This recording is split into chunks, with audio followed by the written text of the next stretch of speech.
Hey guys, how's it going? My name's Joe. Welcome back to SNES is Life. This is our 54th recap show, in which we're covering, obviously, those games listed above. Let's start with Aero the Acrobat. This is it's a platformer game. I wanted to call it an action platformer game, and you do pick up some things that you can throw, but for the most part, you are just jumping, and then you can do like this spin attack. Um, the game looks really good, and the music is okay. The difficulty is high. It's kind of like Sonic. It encourages you to move very very fast, and then it immediately throws spikes in front of you. But you don't get multiple hits in this game. Basically, the second you hit a spike, you're insta dead, which is a real pain in the butt. The levels are these giant labyrinthian mazes that go all over the goddamn place, and they're way over long and really really annoying. So the game looks good. That's its good point. And the controls are tight. It controls well, but just a pain. Like, I don't want to spend 15 minutes navigating a giant maze. That's boring to me. Or at least in this particular context, it's boring to me. And I have to say in this particular context because the next game up, Troddlers, is a puzzle game, and it does take 15 minutes for some levels if you're stupid like I am. And so I guess I do enjoy solving puzzles for 15 minutes. It's not a labyrinth. So you have all these little like sea monkey dudes rolling around the walls. They climb up ceilings and everything else. And you're a little wizard guy who can make blocks appear and disappear. You basically have to get them from the door they come in to the exit doors. Just like Lemmings. In fact, I was reading a thing online. It's like Troddlers, inspired by Lemmings, and it very much reminds you of Lemmings. Like, the music is just as little catchy. The difference being that you don't get all your different Lemmings powers. You just have to deal with the one magic guy moving blocks around trying to get them to go where you want them to go. In the end, I don't think it's as fun as Lemmings, but it was an entertaining game. If you like puzzle games, if you really like Lemmings, you'll probably like Troddlers. I did give it a thumb up because it's just an interesting... I don't know that interesting is the right word for it. It's a good game. It's a good game. It was fun to play. It was good puzzle solving. There were some levels... I mean, I probably got through about 15 to 20 levels, and there was a couple in there that stuck me pretty hard. Because you can kill them. If you like take a block out from under them, they'll fall. If you put a block on top of them, it just squishes them. And then it has this nice little firework animation when you finish a level. Like, the game was solid. I really enjoyed it. It's a good looking game. I think Travelers is probably worth picking up if you're up for puzzle games. Next up, True Golf Classics, Wicket 18. This was... So I described the True Golf series as like Windows 3.1 or whatever, or 3.5, or Windows 93, or... I don't know. It's got these little windows that you pop up in the corners. And this is their version of a fantasy golf. So they took their golf game engine, which me and Joey, I think, have played like 3 or 4 different versions of early on in the show. We haven't played one in quite a while. And then they made these golf courses with these giant floating islands and huge hills and all this craziness. It's very, very difficult to play through. The physics are fine. The frame rate's awful. Like when you push left to look a little to the left, it takes like 5 seconds for the screen to actually shift.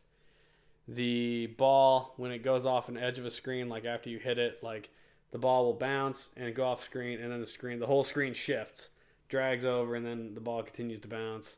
It just, graphically, it looked okay. Some of the textures were fine. Like, those bushes look fine. Trees look fine. Those far off mountains look fine. But then everything else is kind of a polygonal deal where it's just a single color. Doesn't look great. And like, the control is fine, but just the movement of the camera and everything is awful. And I would significantly rather play a number of different golf games. At the end of the night, I ended up playing Neo Turf Masters because at least that's an entertaining golf game. That was fun. But this is a thumbs down. I don't recommend True Golf Wicket 18 to anybody. Next up, Wizard of Oz. Oh, Jesus. This is another platformer, which, kind of like Aero the Acrobat, actually looked pretty decent. The graphics are done okay. The sprites, your sprite is, well, Dorothy's sprite specifically is kind of wild looking. Like, the rest of the sprites look okay. The colors look good. The background and the scrolling looks fine. The music is okay, if not a little grating after a while. They're kind of short. Some of the levels have some kind of short loops. The control is the problem here. So it's a platformer, and it's a precise platformer. Like when you jump from a platform to another platform, if you do not hit that, you will fall straight through it. And there's actually a couple spots I found where when I jumped, you fell through the ground to your death. So I don't know if there's a hit detection problem or a border problem or what, but it's like they shipped this game without like locking everything down right, and so it became a real tedious to play, which ruins it. Like the first level or two, I was like, oh, this isn't that bad, and then I hit a level where I was trying to like climb this platform to the top of the level, and I just kept falling through, and I spent like 10 minutes just trying to get up this like second floor. I was like, this is awful, and it made me hate it immediately. And if you see anybody else review this on YouTube, they're all going to pan it as well. So it's a thumbs down. Like, the game seemed okay for a while until you hit that whole platform issue, and then you're just going to be real pissed off at it. So it's not a recommend for me. Don't check that out. Final game, though, and this is the big one for the week, was Secret of Mana. Secret of Mana is a action RPG. It's a very popular game. I am not an RPG fan in general. I don't like JRPGs. I don't like the turn-based system. I don't like the random battles. This takes care of both of those things, in being it is an action-based, more like Legend of Zelda, Link to the Past. And you can skip battles if you want, although it is an RPG, so you do have to do grinding whether you like it or not. There is a magic system, an armor system, a level system, a stat system. Like, it's all this usual RPG stuff. It's just more active, which I enjoy. The game looked gorgeous. Very good color usage. The sprites were all good. The music was solid. I liked Dwarf Town. A couple of people that were watching it, Russ the Icon, and I think it was Lord Arcane or something. They're like, yeah, Dwarf Town's fine for about 10 minutes. I was like, I don't know. I enjoyed it. The music otherwise great. The sounds are great. The controls are fine. I did have a little bit of an issue where I would swing and not hit what I thought I should have been hitting. And I don't know if that's a detection issue or just me not being able to line it up. I am playing it stretched, so not 3/4 resolution. Maybe that would help me. I'm not sure. I think this game has a lot of unique properties. The fact that it is a 2 and 3 player RPG, once you get your other characters, if you have a multi-tap, you can plug that in. So I did enjoy my play of it. I played it for 2 hours on my Saturday night, where I usually play like an hour of the game and then an hour of something else. I just played this for 2 hours. It was entertaining enough to make me feel like it deserved that. I might play it some more. That's no guarantee, but I will say this. I am far more likely to enjoy, I think, playing Secret of Mana than I was any of the Final Fantasy games.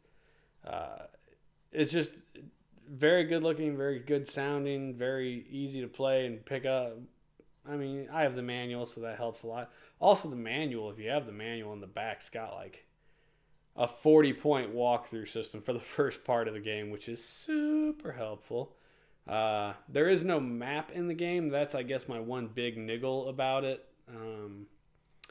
So without a map system, I have a PDF of the rulebook, which does have a PDF of the map. And so I was looking at the map and I was like, oh, I went the wrong way here. I have to go back. And even then, it wasn't really clear like how I needed to get there. I just happened to kind of bungle my way through it. So it definitely could have used a map system or a better map. But I did give the games a thumbs up. I do think it's worth playing, especially if you don't like JRPGs, but you like Legend of Zelda. I think it's worth giving a shot. It was a fun game. It was entertaining. I liked it. I think you'd like it. So that's it. Those are our 5 games for week 54. Gee-minutely. That's a lot of games, folks. We're in the 270s now. And our 55th set of 5 games is what we're getting ready to start work on. So thank you, everybody who stuck with me for so god-awful long. That's... I mean, and I think there's only 721 games released in North America, so let's just say 750. I'm more than 1/3 of the way through the game library. So that's kind of exciting, I guess, if you want to look at it from that perspective. But that's it. Thanks a lot, guys, for watching. Hope y'all have a good night. Enjoy and keep watching. Thank you much. See you later. Peace out.